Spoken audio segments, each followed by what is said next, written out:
তামা।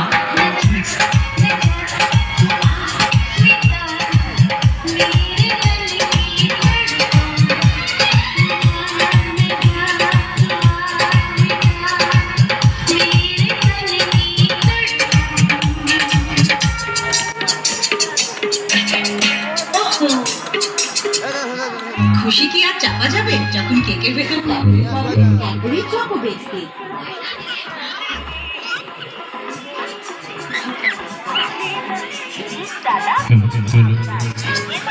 সবারে পরশে পবিত্র করা তীর্থ নিরে আজি ভারতের মহামানবের সাগর তীরে মেলায় আগত সকল দর্শনার্থীদের পরশে